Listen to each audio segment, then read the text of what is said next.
Times of Swaraj में आप सबों का स्वागत है। मैं हूं संतोष सिंह और आज हम टाइम्स ऑफ स्वराज में चर्चा करने जा रहे हैं देख मास्टरवा। भाई, आपको मेरे बात पर दुख होता था जब हम मास्टरवा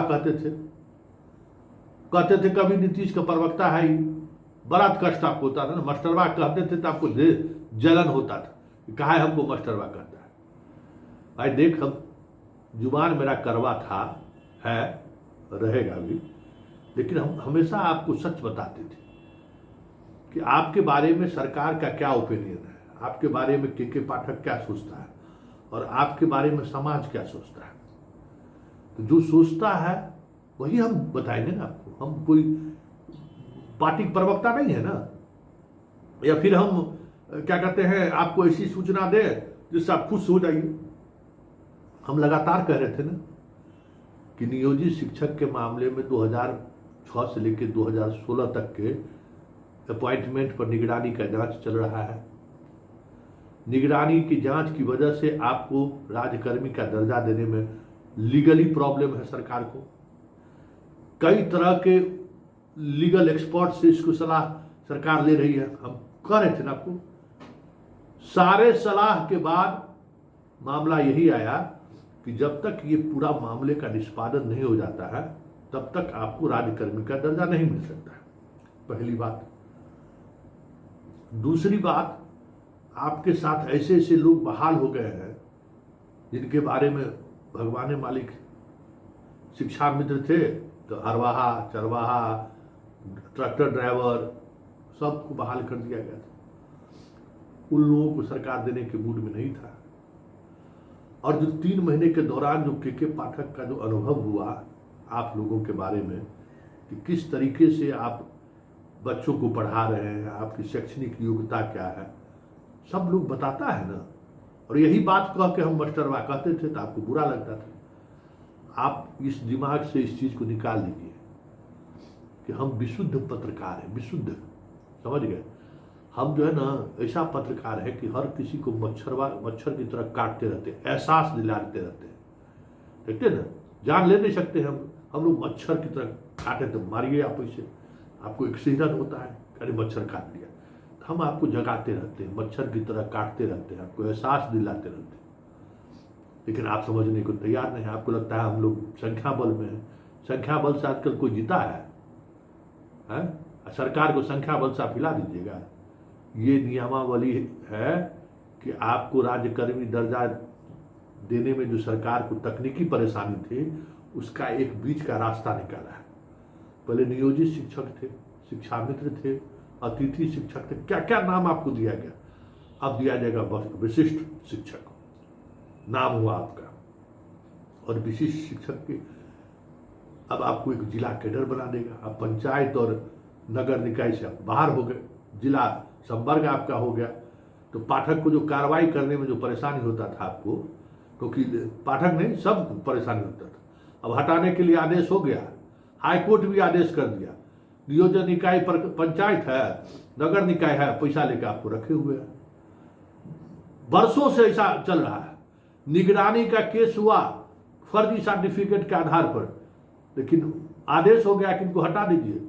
शिक्षा विभाग का अधिकारी भी मिला हुआ है, मुखिया भी मिला हुआ है, नगर निकाय का अध्यक्ष भी मिला हुआ है, राम राम जो बनाए हुए।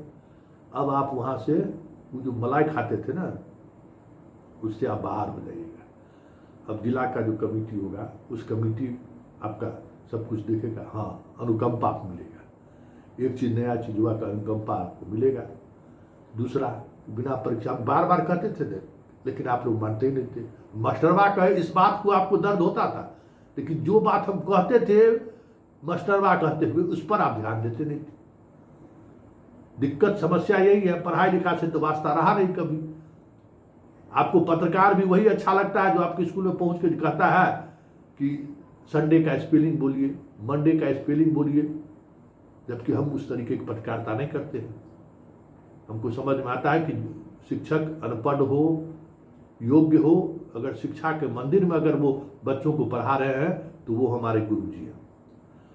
कितनों आपके प्रति मेरे मन में भावना इस तरीके की है कि भाई आप लोग अयोग्य लोग हैं, लेकिन जब आप बच्चों को पढ़ाते हैं जो कुछ भी पढ़ाते हैं, अगर एक ज्ञान, अगर आम लिखना अगर आप किसी बच्चों को सिखा दिए, तो ये इस देश के लिए, इस समाज के लिए, उस बच्चे के परिवार के लिए बहुत बड़ा ऋण है। इसको लोग समझे या नहीं समझे, मैं एहसास करता हूं। मेरे जीवन में, पत्रकारिता के जीवन में, माउस चलाना जिसने शुरू सिखाया मुझे, कंप्यूटर का, लैपटॉप का, वो भी मेरा गुरुजी है। उसको भी हम सम्मान से, भले वो मेरा 4th ग्रेड का स्टाफ क्यों नहीं हो, हम एडिटर इन चीफ क्यों ना हो, लेकिन जो जिस व्यक्ति से हम जो कुछ सीखते हैं, जो हमें सिखाता है, उसकी उस बात को हम ख्याल रखते हैं कि नहीं, सिखाने का कला एक अलग कला है। हर कोई एक दूसरे को नहीं सिखा सकता है। ये जो सिखाने का कला है ना, वो अद्भुत है। वो, उसको आप गुरु कह सकते हैं। हम ऐसे गुरु को इसलिए उस तरीके का सवाल नहीं करते। लेकिन जब हम स्टूडियो में रहते हैं तो हम फिर चीज़ों को आप तक जो सही है वही पहुंचाएंगे। कितना ख्याली पलाव आप लोगों को दिखा रहा था सब, ये हो रहा है, बाघ मार दिया, तीर मार दिया, ये कर रहा है। हम कह रहे थे नहीं, कुछ नहीं, कोई नहीं मार रहा। बाबा मास्टरवा साहब, आपको कल्याण नहीं है, आपको जाना पड़ेगा। आप जो फर्जी डिग्री को लेकर जो नौकरी किए हैं, सरकार को भी ये पता है और कोई आपके साथ जस्टिस नहीं कर सकता है। तो ये जो विशिष्ट शिक्षक नियमावली 2023 जो बना है, ये राजकर्मी का दर्जा देने के लिए नहीं बना है। ये दिमाग से आप लोग हटा दीजिए। ये आपको एक लेवल पर लाके खड़ा कर दिया। परीक्षा पास कीजिएगा, उस कैटेगरी में आप जाइएगा, आपकी वरीयता का ख्याल रखा जाएगा। तो स्वाभाविक तौर पर जब परीक्षा लेगा तो वरीयता आप पढ़ा रहे हैं तो इसका अनुभव का तो सम्मान होना चाहिए ना, तो वो सम्मान आपको होगा। 3 बार आपको परीक्षा में बैठने का मौका मिलेगा। तीनों बार में अगर आप पास नहीं किए तब आपको सेवा समाप्त हो जाएगी। उससे 3 बार परीक्षा देने की जरूरत क्या है। रहिएगा नियोजित शिक्षक, खेद पूछता है, अरे दरमाहा मिलेगा नहीं, ये सब चक्कर में मत रहिएगा। पाठक के चक्कर में परीक्षा देने के लिए तो चाहिए ना, परीक्षा देख के बार में सब मास्टर सबको जो है कॉपी किताब सहित विदा कर दी, समझ गए। तो ये नियमावली आपको, आपका यूनियनों का देखे है, भोरी वो कौन पांडे है, ये सब पांडे के पाठक है आपका नियमावली, सब दे रहा है पूरा बयान। अरे बाप, कि राजकर्मी का दर्जा देने के लिए एक कदम आगे बढ़ गया, कोई कदम नहीं है। राजकर्मी का तो दर्जा देने के लिए तो सब तो नियमावली है, ये है बिहार सरकार की। नया नियमावली लाने की क्या जरूरत है। ये जो बीपीएससी से जो शिक्षक बहाल हो रहे हैं, इनके लिए कोई नियमावली लाया है? ये नियमावली आपके लिए है। मतलब अभी भी दोनों अलग अलग रहेगा। बीपीएससी जो बहाल होकर आएंगे वो राजकर्मी है, तो उनका जो बिहार सरकार के अन्य कर्मचारियों का जो सेवा शर्त है उस पर लागू होगा। आप पर बिहार सरकार का सेवा को लेकर जो शर्त है वो लागू नहीं होगा। आपको अलग से एक सेवा शर्त का आज प्रावधान दिया। आप इसमें आपत्ति दर्ज कर सकते हैं, आपत्ति दर्ज कीजिए, लेकिन इतना जान लीजिए कि पाठक है तो झुकेगा नहीं। और पाठक के सहारे नीतीश कुमार को जितना आप लोग गाली या मुर्दाबाद दिए हैं, बढ़िया से इलाज करा रहा है, एकदम मिर्चाई का दोख दे रहा है बढ़िया से। बड़ा एकदम जहां जा रहा था वहां काला झंडा दिखा दे रहे थे, जहां जा रहा था नीतीश कुमार मुर्दाबाद करा देते थे। हम पहले दिन से करें ना कि नीतीश कुमार है, के पाठक को भेजा ही है आप सबों के इलाज करने के लिए, और इलाज जो कुछ भी हो वो तो हो ही रहा है। लेकिन सच्चाई यही है कि जब तक निगरानी जांच जो आप लोगों के बहाली पर चल रहा है वो अंतिम तौर पे निर्णय नहीं हो जाता है, तब तक कोई लाभ आपको उस तरीके से नहीं मिलेगा। बाकी आपका दरमाहा वाला लाभ मिल रहा है ना, वो रोक नहीं लगा सकता है हाई कोर्ट, आपको मिल रहा है, प्रोसेस ऑनगोइंग है। लेकिन जैसे ही आपका कैडर बदलेगा, आप जैसे राजकर्मी होंगे, तो उसके लिए जो बिहार सरकार का कानून है, उस कानून में ऐसे लोगों को राजकर्मी बना ही नहीं जा सकता है जिस पर मुकदमा चल रहा। मतलब आप जितने 2006 से लेकर 2016 तक बहाल जितने भी शिक्षक हैं, वो सारे के सारे अभी आप मुकदमा झेल रहे हैं। आप मुकदमा के दायरे में, जब तक आपको क्लियरेंस नहीं हाई कोर्ट से मिल जाता है कि नहीं ये सब लोग योग्य शिक्षक हैं, तो ये समस्या है।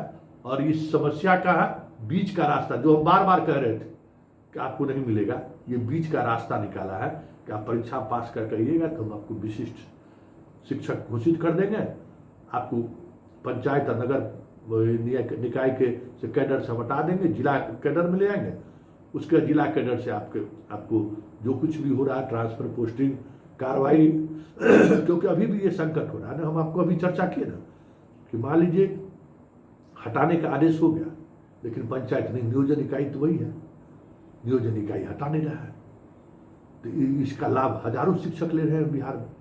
तो ऐसे तमाम शिक्षकों पर कार्रवाई हो। अब जैसे आप कैडर बदलिएगा ना, यहाँ आइएगा, आपको रोक देगा, आपको हटा देगा कि आप तो हटे हुए हैं। तो जो नियोजन इकाई को जो अधिकार था उस अधिकार को इन लोगों ने खत्म कर दिया।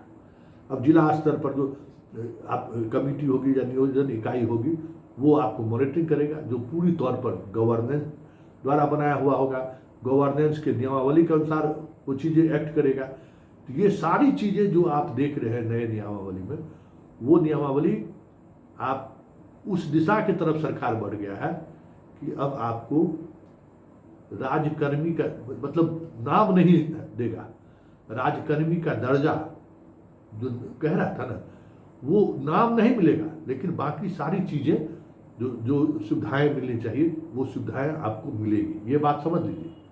लेकिन 3 बार आपको परीक्षा मौका मिलेगा कि 3 बार आप परीक्षा में पास कर देंगे, तभी आपको जो है विशिष्ट शिक्षक के श्रेणी में भी जो तैयारी चल रही है, जो आपको नाम दिया जाएगा विशिष्ट शिक्षक, नियोजित शिक्षक से विशिष्ट शिक्षक हो जाएगा, सम्मान जो दिया जाएगा वो सारी चीज़ें इन नियमावली के तहत देखा जाएगा। देखिए आप लोग अपने तरीके से अपने मित्रों से, अपने साथ पुराने काम करने वाले जो अनुभवी शिक्षक हैं, यूनियन के नेता हैं, उन लोगों से इस नियमावली पर चर्चा करिए। वैसे ये नियमावली सरकार इसलिए लाई है कि जब तक आपके बहाली की पूरी प्रक्रिया जांच से बाहर नहीं हो जाती है तब तक सरकार का हाथ बंधा हुआ है, वो आपको वो सुविधा दे ही नहीं सकता है जो हम डे फर्स्ट से आपको कह रहे थे। लेकिन आप हमारी बात सुनने को तैयार नहीं थे, हम तो मास्टरवा कह रहे थे तो आपको मिर्ची लग रहा था, लेकिन सत्य यही है। फिलहाल जो चीज़ें सामने आई हैं वो अब आपको इस तरीके से सोचिए कि कैसे हम परीक्षा पास करेंगे, कैसे हमारा विशिष्ट शिक्षक में हमारा प्रमोशन होगा, उसके बाद सारी सुविधाएं आपको राजकर्मी की तरह ही मिलेगा, लेकिन आप राजकर्मी कहलाएंगे नहीं।